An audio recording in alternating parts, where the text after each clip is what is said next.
Hello students, how are you all? I hope you all are doing good. Yes, students, today also we'll be continuing with our chapter, that is chapter number first of history, the French Revolution, and we'll be completing your section number 3 by doing two more topics, that is the reign of terror and a directory rules France. Again, at the end of the video there are 3 questions. You have to give me the answers in the comments. I'm not sure, but students, you might get holiday tomorrow on account of Janmashtami, so I'm not going to upload video tomorrow. But as you all know that your exams are approaching and French Revolution is coming in your exam, so if you want me to upload the video and to complete the chapter, let me know in the comments, because I'm not going to upload it officially, but if you want me to upload and complete this chapter, let me know in the comments. Also, I'm not going to provide you the link for the remaining videos in your group. You have to check my channel for that. Okay, so let me know about that. Without any further ado, let's get started. Let's continue chapter number first of history, the French Revolution. Yesterday we have started with another section, that is section number 3, France abolishes monarchy and becomes a republic, in which we have covered first and second topic. Today we'll be continuing with the second topic only, and then we'll be starting with third topic, that is newly elected assembly. In our previous video we have studied everything about the introduction of Jacobin Club. The Jacobin Club got its name from Saint Jacob. Who were the members of Jacobin Club? Those members who belong to less prosperous sections or groups, basically the poor section, or we can say third estate. Then who was the leader of Jacobin Club? Maximilien Robespierre. Then the dress code of Jacobin Club, the members of Jacobin Club, long strip trousers with red cap, and red cap symbolizes freedom. Then they were different, their dress code were totally different from the fashionable class or the nobility class or the knee breeches. And the members of Jacobin Club were also called as sans-culottes. Okay. Storming of Palace of Tuileries. Tuileries is again the palace of, one of the palace of Louis XVI, just like Versailles. Okay. 10th August 1792, members of Jacobin Club stormed the palace. 10th अगस्त 1792 में को क्या हुआ, जो Jacobin club के members, जिनको हम सेंस-कुलोटोस भी बोलेंगे, उन्होंने पैलेस को क्या कर दिया, पैलेस ऑफ ट्यूलेरीज, जो अगेन फ्रांस में एक पैलेस है, लुई 16 का ये पैलेस था, उसको डिस्ट्रॉय कर दिया. डिस्ट्रॉय क्यों करा? क्योंकि जो सारे मेंबर्स थे जैकोबिन क्लब के, उनको human rights, basic voting rights नहीं मिल रहे थे, इसीलिए they attack the another palace of Louis 16. फिर उसके बाद क्या हुआ, इम्प्रिजनमेंट ऑफ रॉयल फैमिली. इसके बाद असेंबली, जो नेशनल असेंबली इलेक्ट की गई थी, उसने पूरी रॉयल फैमिली को प्रिजन में बंद कर दिया. इलेक्शंस हुए, और इलेक्शंस के बाद रिजल्ट क्या निकला, all the men of 21 years and above regardless of wealth got the right to vote. सारे मेन, पहले सिर्फ जो प्रॉस्परस सेक्शन के मेन थे, और जो बेसिकली रिचर सेक्शन के जो मेन थे, उन्हीं को बेसिक ह्यूमन राइट्स दी गई थी. पर जिस तरह से जैकोबिन क्लब के मेंबर्स ने एक यूनिटी दिखा के अगेन एक और पैलेस को डिस्ट्रॉय किया, स्टॉर्म किया, उसका रिजल्ट क्या निकला कि अब पहले 25 थी एज और अब 21 ईयर हो गई है. और रिगार्डलेस ऑफ वेल्थ का मतलब क्या है, no matter whether you are poor और रिच, आपको राइट टू वोट मिलेगा ही मिलेगा. तो एक तरह से क्या हुआ, ये रिजल्ट उनके बेनिफिट के लिए था, उनके फेवर में था, जो जैकोबिन क्लब के मेंबर्स थे. तो उन्होंने जो भी सारे वॉर, पहले उन्होंने वॉर कंटिन्यू करना चाहा. क्यों? क्योंकि बेसिक ह्यूमन राइट्स सिर्फ उन मैन को दी गई थी जो मोर प्रॉस्परस सेक्शन के थे. इनको ये था कि हम भी तो इंडिविजुअल हैं, तो हमको भी बेसिक ह्यूमन राइट्स मिलनी चाहिए. उन्होंने पॉलिटिकल क्लब्स का सपोर्ट लिया, और उसमें से एक पॉपुलर पॉलिटिकल क्लब कौन था, जैकोबिन क्लब. जैकोबिन क्लब में वो सारी गवर्नमेंट पॉलिसीज डिस्कस करते थे, और क्या उनका नेक्स्ट प्लान ऑफ एक्शन होने वाला है वो डिस्कस करते थे. अब इससे क्या हुआ, उन्होंने सारे मेंबर्स ने एक तरह से यूनिटी दिखाई. उन्होंने जो पैलेस ऑफ ट्यूलेरीज है, अगेन जो एक और जो लुई 16 का पैलेस है, उसको स्टॉर्म किया, उसको डिस्ट्रॉय किया. और उसको डिस्ट्रॉय करने के बाद जो रॉयल फैमिली थी, उस पूरी रॉयल फैमिली को प्रिजन में बंद कर दिया गया. इलेक्शंस हुए दोबारा, और इलेक्शन से क्या रिजल्ट निकला कि अब हर वो इंडिविजुअल, हर वो मैन, नो मैटर कि वो रिच है या पुअर है, अगर वो 21 से अबव का है तो उसको वोटिंग राइट मिल जाएगी। ठीक है, तो एक तरह से ये जो डिसीजन था ये थर्ड स्टेट या लेस प्रॉस्परस सेक्शन या पुअर सेक्शन के जो मैन थे उनके फेवर में था। समझ आ गया? ये जो पार्ट था ये जैकोबिन क्लब का ही पार्ट था। ठीक है, जो सेकंड टॉपिक है जैकोबिन क्लब उसी का पार्ट है ये वाला भी। ठीक है, पहले हमने इंट्रोडक्शन किया, फिर हमने किया स्टॉर्मिंग ऑफ पैलेस ऑफ ट्यूलेरीज जो कि जैकोबिन क्लब के मेंबर्स ने किया, और फिर उसका रिजल्ट क्या निकला, रिजल्ट उनके फेवर में था। जो सारे मेंबर्स थे सेंस्कुलुटोज, इन सारे मेंबर्स के फेवर में ही रिजल्ट था। ठीक है, अब आते हैं नेक्स्ट टॉपिक में, newly elected assembly. The newly elected assembly was called the convention. इसको लर्न कर लो, ये भी आपके 1 मार्क में आ सकता है। असेंबली दोबारा से इलेक्ट हुई और न्यूली इलेक्टेड असेंबली को क्या कहा गया है, कन्वेंशन। क्या बोला गया है, दी कन्वेंशन। 21 सितंबर 1792 में ये कब हुआ है, स्टॉर्म कब किया, 10 अगस्त 1792 में, जिसका रिजल्ट क्या निकला, सारे इंडिविजुअल, सारे मेन को, चाहे वो रिच हो चाहे वो पुअर हो, उनको वोटिंग राइट मिल गई। उसके बाद 21 सितंबर 1792 में assembly abolished monarchy and declared France as republic. यही हमारा सेक्शन है ना, फ्रांस अबॉलिशेस मोनार्की। पहले मोनार्की से कॉन्स्टिट्यूशनल मोनार्की हुआ, अब कॉन्स्टिट्यूशनल मोनार्की से क्या बन गया, रिपब्लिक। रिपब्लिक का मतलब क्या है, जो गवर्नमेंट होगी वो एक इलेक्टेड गवर्नमेंट होगी, ना कि वो हेरिडिटी के बेसिस पे चूज की जाएगी। पहले हेरिडिटी के बेसिस पे चूज की गई थी, है ना, लुइस 14, लुइस 15, लुइस 16, है ना, और अब वो हेरिडिटी के बेसिस पे चूज नहीं होगी, रादर वो क्या होगी, एक इलेक्टेड गवर्नमेंट होगी।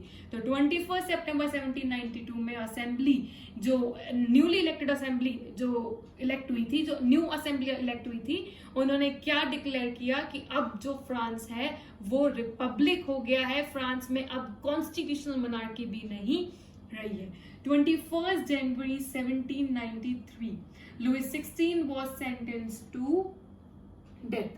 लुइस 16 को बिट्रेयल, क्यों, क्योंकि इनको धोखेबाज, आप डायग्राम में देख सकते हैं राइट साइड में जो है, इनको बिट्रेयल कहा गया है। क्यों कहा गया, क्यों, क्योंकि इनकी जब पावर्स कम हो गई थी तो इन्होंने किंग ऑफ पर्शिया के साथ कुछ सीक्रेटली प्लान किया, और हम सबको ये पता है उन्होंने क्या सीक्रेटली प्लान किया कि वॉर करना है। तो वो एक तरह से अपनी कंट्री के साथ ही क्या कर रहे थे, वो तरह से धोखा कर रहे थे, वो बिट्रे कर रहे थे। इसीलिए एज अ बिट्रेयल 21 जनवरी 1793 को Louis 16 was sentenced to death। Same happened with Marie Antoinette. कुछ टाइम बाद मैरी एंटोइनेट जो लुइस 16 की वाइफ थी, उनके साथ भी ऐसा ही हुआ। तो इस तरह से लुइस 16 जो थे वो 1774 में आए, और 1792 मैंने आपको डेट बताई थी, क्यों, क्योंकि 21 जनवरी स्टार्टिंग ही है 1793 का, इसलिए 1774 से 1792 तक इनका क्या चला, राज चला, मतलब इनका क्या चला, कंट्रोल चला, इनकी पावर थी। उसके बाद इनकी डेथ हो गई। समझ आ गया? न्यूली इलेक्टेड असेंबली को क्या कहा गया है, दी कन्वेंशन, और डेथ कब हुई है लुइस 16 की, 21 जनवरी 1793। अब मैं स्लाइड को आगे नहीं बढ़ाऊंगी, आप खुद बताइए इनके बाद रूल करेगा कौन। अब हमको सिर्फ दिख रहा है कि जैकोबिन क्लब बचा है, और जैकोबिन क्लब के लीडर कौन है, मैक्सिमिलियन रॉबेस्पियर। तो ऑब्वियसली लुइस 16 के बाद कौन आ जाएगा रूलिंग अथॉरिटी में, Maximilian Robespierre. The rain of terror, the period from 1793 to 1794 is referred to as the reign of terror। देखो ये जो पीरियड है ना, इसमें बहुत बच्चे कंफ्यूज होते हैं, कई लिख देते हैं 1792 से 1793, कई 1793 1794। सबसे इजीएस्ट वे क्या है, हमने देखा है कि लुइस 16 की डेथ कब हुई है, 1793 में। तो ऑब्वियसली ये जो रेन ऑफ टेरर का पीरियड है, रेन ऑफ टेरर का मतलब क्या है, जब मैक्सिमिलियन रॉबेस्पियर पावर में आए, उसका पीरियड कौन सा है, 1793 से 1794। डेथ कब हुई है लुइस 16 की, 1793 में। तो ऑब्वियसली उसके बाद ही कंट्रोल में आए होंगे, उसके बाद ही कंट्रोल आया होगा पूरा किसके पास, मैक्सिमिलियन रॉबेस्पियर के पास। तो इससे बहुत इजी होगा आपको लर्न करने में। डेथ हुई है लुइस 16 की 1793 में, और रेन ऑफ टेरर क्यों, क्योंकि वो डेथ के बाद कंट्रोल, रूलिंग अथॉरिटी कौन आएगी, मैक्सिमिलियन रॉबेस्पियर। वो कब आए हैं, 1793 से 1794। तो this period is known as reign of terror. ठीक है। 92 अब मेरे को कोई नहीं लिखना चाहिए, कोई भी नहीं लिखेगा 92 93। 1793 to 1794 is called as the period of reign of terror, जब पूरा कंट्रोल या रूलिंग अथॉरिटी किसकी थी, मैक्सिमिलियन रॉबेस्पियर की। क्यों? क्योंकि उस टाइम पे जैकोबिन क्लब ही था, और जैकोबिन क्लब के लीडर कौन थे, Maximilian Robespierre. Robespierre followed a policy of severe control and punishment. जो रॉबेस्पियर की जो पॉलिसीज थी बहुत ही सीवियर, बहुत स्ट्रिक्ट थी। जो भी उनकी पॉलिसीज के अगेंस्ट जाता था, इवन उसकी पार्टी भी, अगर उनके खुद की पार्टी के मेंबर्स भी उनके उस पॉलिसी के अगेंस्ट जाते थे तो बहुत ज्यादा स्ट्रिक्ट पनिशमेंट, बहुत सीवियर पनिशमेंट मिलती थी। अब आप लोग क्यूरियस होंगे कि मैम किस तरह की पनिशमेंट, यही क्वेश्चन है आपके दिमाग में, मैम किस तरह की पनिशमेंट मिलती थी। Let's find out. Punishment. Robespierre used a device called guillotine. ये एक किलिंग मशीन, एक तरह की किलिंग मशीन यूज में लेते थे जिसको क्या बोला गया है, गिलोटिन। अब आप पूछेंगे ma'am what do you mean by guillotine, चलो देखते हैं। गिलोटिन इन्वेंशन किसने किया है गिलोटिन का, डॉक्टर गिलोटिन ने। अच्छा ठीक है, तो बहुत इजी है। जैसे जैकोबिन क्लब का नाम किससे पड़ा है, सेंट जेकॉब से, तो ऐसे ही डॉक्टर गिलोटिन ने किसको इन्वेंट किया, एक किलिंग मशीन को इन्वेंट किया जिसका नाम क्या था, गिलोटिन। अच्छा, अब इसका स्ट्रक्चर किस तरह से था, it consist of 2 poles and a blade with which a person is beheaded। फिर से बोलती हूँ, it consist of 2 poles, 2 poles हैं एक दोनों तरफ, एंड अ ब्लेड उनके बीच में, with which a person is beheaded। अच्छे समझने के लिए ये स्ट्रक्चर देखो, ये आप देखिए लेफ्ट साइड में, ये है गिलोटिन जो किलिंग मशीन थी। मैक्सिमिलियन रॉबेस्पियर इस मशीन के थ्रू पनिशमेंट देता था। अगर कोई भी उनकी पॉलिसीज के अगेंस्ट जाता था, इवन उनके मेंबर्स, उनके क्लब के मेंबर्स भी जाते थे, तो भी उसको ये सीवियर पनिशमेंट मिलती थी। देख सकते हैं 2 poles, blade and be headed. आप अब राइट साइड में देखिए, तो इस तरह से उनको डेथ मिलती थी। जो भी मैक्सिमिलियन रॉबेस्पियर के अगेंस्ट जाएगा उनको इस तरह से पनिशमेंट दी जाती थी, इस मशीन के थ्रू। समझ आ गया? ठीक है। अब आप बोलेंगे मैम हमने मशीन भी देख ली, हमने लीडर भी देख लिया, रेन ऑफ टेरर का पीरियड क्या है, 1793 से 1794। अब मैम पॉलिसीज बता दीजिए कि पॉलिसीज क्या थी, जो आप कह रहे हो कि बहुत स्ट्रिक्ट पॉलिसीज थी, तो पॉलिसीज भी तो जानना है हमको। हाँ जी, चलो पॉलिसीज देखते हैं। Policies of Robespierre. इससे पहले फिर से रिवाइज करते हैं आज हमने क्या क्या पढ़ा है। ठीक है, रेन ऑफ टेरर से स्टार्ट करते हैं।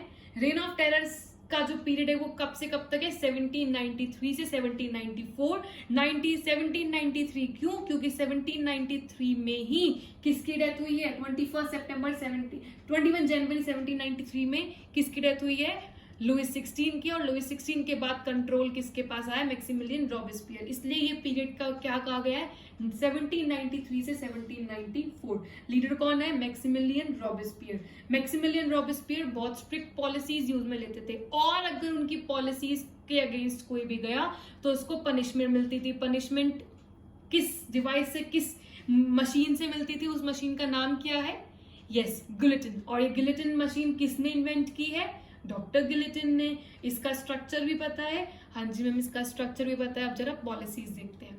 Policies of Robespierre. First, maximum ceiling on wages and prices. इसका मतलब क्या है, अच्छा जो पॉलिसीज थी ना रॉबेस्पियर की, पॉजिटिव भी थी और नेगेटिव भी थी। इसका अच्छा इम्पैक्ट भी था, इसका नेगेटिव इम्पैक्ट भी था। ठीक है, इसलिए काफी लोगों को ये चीज, जो लोग इसको देखो, अगर अच्छी पॉलिसीज होंगी तो कौन सपोर्ट नहीं करेगा, सभी सपोर्ट करेंगे। अगर लोग इनकी पॉलिसीज के अगेंस्ट जा रहे हैं तो ऑब्वियसली इनकी पॉलिसीज क्या होंगी, कुछ तो हमारे लिए डिसएडवांटेजियस ही होंगी ना। चलो पढ़ते हैं। First, maximum ceiling on wages and prices. अच्छा, एक लिमिट सेट कर दी थी कि यही प्राइसेस रहेंगे फूड ग्रेन्स के। रॉबेस्पियर ने क्या कहा कि ये जैसे ये कमोडिटी है, इसका प्राइस ₹50। ठीक है, यही प्राइस रहेगा। मैं आपको बताऊं तो ठीक है, एक ऐसी लिमिट उन्होंने सेट कर दी कि ये हर एक फूड ग्रेन के प्राइस ये लिमिट रहेगी, इससे ज्यादा नहीं, इससे कम नहीं। और वो प्राइसेस इतने ज्यादा होते थे कि जो सारे पीजेंट्स होते थे उनको फोर्सफुली सिटीज में जाना पड़ता था अपने ग्रेन्स, अपने फूड ग्रेन्स को बेचने के लिए। क्यों? क्योंकि जो प्राइसेस हैं वो तो सेट कर रखे हैं, उनसे कम में हम बेच नहीं सकते हैं। इसीलिए जो पीजेंट्स हैं उनको सिटीज में जा जाके अपने फूड ग्रेन्स बेचने पड़ते थे कि एटलीस्ट हमको इस प्राइस पे हम उसको बेच तो पाए। समझ आ गया? ठीक है, तो इन्होंने क्या कर रखा था, वेजेस और maximum ceiling on wages and prices, हर एक फूड ग्रेन के प्राइसेस की सेट कर रखा था कि इसका प्राइस ये रहेगा, इसी प्राइस पे हमको इसको सेल करना है। और हमको इसीलिए जो सारे पीजेंट्स थे उनको सिटीज में जा जाके उन फूड ग्रेन्स को बेचना पड़ता था, जिससे उनको वो प्राइस क्या हो, अवेल हो। समझ आ गया? जो गवर्नमेंट ने सेट कर रखा है, जो मैक्सिमिलियन रॉबेस्पियर ने सेट कर रखा है। सेकंड क्या, expensive white floor was forbidden. White floor का मतलब क्या है, मैदा। ठीक है, जो एक्सपेंसिव व्हाइट फ्लोर था उसको बैन कर दिया गया था और सारे के सारे सिटीजन्स को होल व्हीट ब्रेड ही खाना था। ये इनकी दूसरी पॉलिसी थी। थर्ड, इंस्टेड ऑफ मॉन्ज्यूर, जिसे हम सर बोलेंगे, एंड मैडम, जिसे हम मैडम बोलेंगे, all French man and women were called as citoyen and citoyenne. तो मॉन्ज्यूर एंड मैडम के बजाय सारे के सारे मेन और विमेन को क्या बोला जाएगा, सिटोयन एंड सिटोयनी। ये इनकी थर्ड पॉलिसी थी। Fourth, churches were shut down and their buildings was converted into offices and barracks. Barracks मतलब कैंप्स, सोल्जर्स के जो कैंप्स होते हैं उसमें। सारे चर्चेस को शट डाउन, सारे चर्चेस को शट डाउन कर दिया गया और उनकी जगह गवर्नमेंट बिल्डिंग्स बनाई गई, गवर्नमेंट ऑफिसेज बनाए गए, सोल्जर्स के लिए कैंप्स बनाए गए। तो ये कुछ 4 पॉलिसीज हैं किसकी, रॉबेस्पियर की। अब देखो पीपल, जो लोग थे उन्होंने क्या करा, क्योंकि इसकी पॉलिसीज, पहली बात तो देखो फर्स्ट वाली जो इनकी जो पॉलिसी है, फर्स्ट वाली मैक्सिमम सीलिंग, इससे बहुत ज्यादा प्रॉब्लम आ रही थी लोगों को। ठीक है, दूसरी वाली पॉलिसी से भी लोगों को काफी प्रॉब्लम आ रही थी। इस वजह से लोगों ने क्या करा, रॉबेस्पियर की पॉलिसीज पे हेट्रेड शो करा, दे शोड एग्रेशन। और ये क्योंकि इनकी पॉलिसीज बहुत ज्यादा हार्श थी, बहुत क्रूअल पॉलिसीज थी, और कोई भी इसको फॉलो, दूसरी बात इंपॉर्टेंट बात क्या थी, कोई भी इस पॉलिसी को फॉलो नहीं करता तो क्या होता उसको गुलिटिन डिवाइस जो था उसमें उनको मार दिया जाता। इतनी हार्श पनिशमेंट प्रोवाइड की जाती थी, है ना। इसीलिए लोगों ने हेट्रेड दिखाया, एग्रेशन दिखाया, और इसका रिजल्ट क्या निकला, जुलाई 1794 को Robespierre was arrested and was sent to guillotine. जुलाई 1794 को उनको अरेस्ट कर दिया गया, क्योंकि देखो वो एक इंडिविजुअल है और मेंबर्स कितने सारे हैं। अगर सारे मेंबर्स एक साथ आ गए तो वो क्या रहेंगे, आप देख सकते हैं डायग्राम में, ये उन्हीं का वो हो रहा है, डेथ हो रहा है रॉबेस्पियर का, जिस तरह से वो लोगों को मारते थे। कहते हैं ना, as you sow shall you reap, जैसी करनी वैसी भरनी। और वही चीज देखो मैक्सिमिलियन रॉबेस्पियर के साथ हो रही है, जिस तरह से वो लोगों को मारते थे उसी तरह से जुलाई 1794 को उनको भी अरेस्ट कर दिया गया और उसी तरह से उनको भी मारा गया, है ना। इस तरह से जो रेन ऑफ टेरर का जो पीरियड है वो 1793 से 1794 कहलाता है। 1794 में मैक्सिमिलियन रॉबेस्पियर की भी डेथ हो गई थी। समझ आ गया? चलो, ये था rain of terror, everything about rain of terror. ठीक है, लास्ट टॉपिक क्या है, अ डायरेक्टरी रूल्स फ्रांस। अच्छा, जैकोबिन गवर्नमेंट क्या हो गई थी, उसकी वो फॉल हो गई थी। जैकोबिन गवर्नमेंट खत्म हो गई थी 1793 में, स्टार्ट हुई 1794 में खत्म। और इससे क्या हुआ, जो वेल्दियन मिडिल क्लास है, जो रिच मिडिल क्लास है, वो क्या होने लगी, वो राइज होने लगी, वो अब आने लगी। देखो रूलिंग अथॉरिटी पहले लुई 16 थे, फिर उससे कॉन्स्टिट्यूशन मोनार्की हुई, कॉन्स्टिट्यूशन मोनार्की से रिपब्लिक में हुई, फिर मैक्सिमिलियन रॉबेस्पियर आए, और अब कौन कंट्रोल में आने लगा था, वेल्दियन मिडिल क्लास। ठीक है, जैसे ये आए वेल्दियन मिडिल क्लास राइज में आए तो एक नया कॉन्स्टिट्यूशन इंट्रोड्यूस किया गया।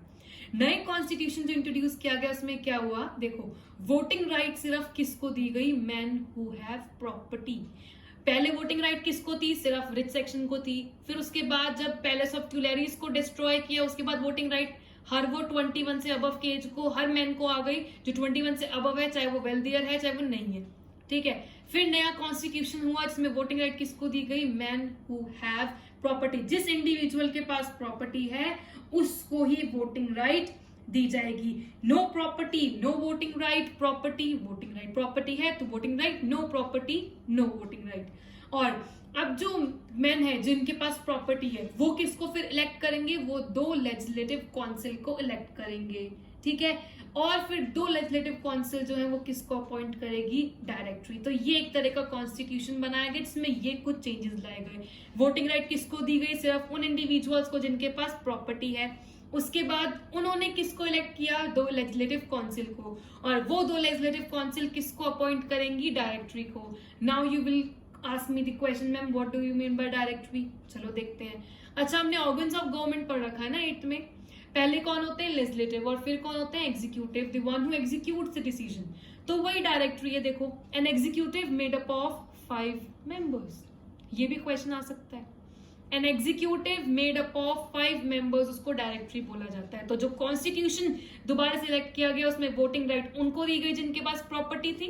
वो किसको इलेक्ट करेंगे, 2 लेजिस्लेटिव काउंसिल को इलेक्ट करेंगे। वो लेजिस्लेटिव काउंसिल किसको इलेक्ट करेगी, अपॉइंट करेगी, डायरेक्टरी को। An executive made of 5 member, वो इंडिविजुअल्स जो एग्जीक्यूट करेंगे डिसीजन को, और वो इंडिविजुअल्स कितने होने वाले हैं, 5। डायग्राम में देख सकते हैं 5 members, they comprise of directory, ठीक है। चलो, डायरेक्टरी भी अपॉइंट हो गई।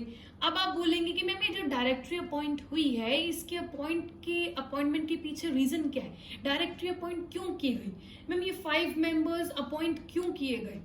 चलो देखते हैं। Purpose behind its appointment. It provides safeguard against the concentration of power in a one-man executive as under the Jacobin.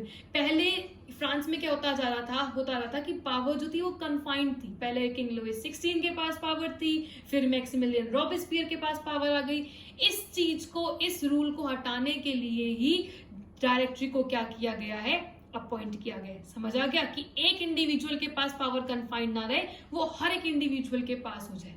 समझ आ गया। इस वजह से ही यही रीजन है डायरेक्टरी के अपॉइंटमेंट के बिहाइंड। अब एक प्रॉब्लम आने लगी, देखते हैं। हमने पढ़ा है 2 लेजिस्लेटिव काउंसिल इलेक्ट किए गए थे और वो 2 लेजिस्लेटिव काउंसिल डायरेक्टरी को अपॉइंट करेंगे, राइट। तो अभी सिर्फ लेजिस्लेटिव काउंसिल और डायरेक्टरी है, डायरेक्टरी एग्जीक्यूटिव ऑफ 5 मेंबर्स और लेजिस्लेटिव काउंसिल। इनके डिसीजंस के बीच में क्या आने लग गया था, कॉन्फ्लिक्ट। इनके डिसीजन के बीच में क्लैश आने लगा था। जो लेजिस्लेटिव काउंसिल बोलती कि ये डिसीजन चाहिए, डायरेक्टरी उसको अपोज करती। जो डायरेक्टरी बोलती है डिसीजन चाहिए, लेजिस्लेटिव काउंसिल उसको अपोज करती। और इस कॉन्फ्लिक्ट का या इस पॉलिटिकल इंस्टेबिलिटी का एडवांटेज किसने उठाया, एक मिलिट्री ऑफिसर ने उठाया जिसका नाम था नेपोलियन बोनापार्टे। ये हम लास्ट सेक्शन पढ़ेंगे, नेपोलियन बोनापार्टे के का पूरा डिटेल हम लास्ट सेक्शन में देखेंगे कि इस पॉलिटिकल इंस्टेबिलिटी, जो प्रॉब्लम आ रही थी, क्योंकि हमारी जो लेजिस्लेटिव काउंसिल डायरेक्टरी है इनमें यूनिटी नहीं है, और इस चीज का एडवांटेज किसने उठाया, नेपोलियन बोनापार्ट। जैसे इंडिया में पहले यूनिटी नहीं थी और इस चीज के एडवांटेज ब्रिटिशर्स ने उठाया, इसलिए ब्रिटिशर्स रूल करने लग गए इंडिया को। सिमिलरली इस चीज का देखो, कोई भी जब प्रॉब्लम आती है ना, तो वो उस इंस्टेबिलिटी का कोई ना कोई फायदा उठा के वो रूल करने लग जाता है, और वही चीज यहाँ पे भी हुई। तो ये प्रॉब्लम आने लग गई थी, उनके डिसीजंस में क्लैश आने लग गया, और इसका एडवांटेज नेपोलियन बोनापार्टे ले गए, चले गए। ठीक है, अब यहाँ पे वाला सेक्शन खत्म होता है। If you have any doubts और queries, feel free to ask me. I hope you understood everything. Napoleon Bonaparte के साथ क्या हुआ क्या नहीं, वो हम सब लास्ट सेक्शन में कवर करेंगे। अभी के लिए सिर्फ इतना ही, ठीक है। Now test time. The period from dash to dash is referred to as reign of terror. मैंने आपको पहले ही बताया, जब डेथ हुई लुई 16 की, वहां से स्टार्ट होगा वो पीरियड, ठीक है। Dash to dash. Question number 2. Instead of sir and madam, all French men and women were called as dash and dash. Monsieur और मैडम के बजाय अब सारे सिटीजन्स को क्या बोला जाएगा, dash and dash. What do you mean by directory? You have to tell me the answers in the comments. If you have any problem, feel free to ask me. That's it for today. Thank you and bye bye.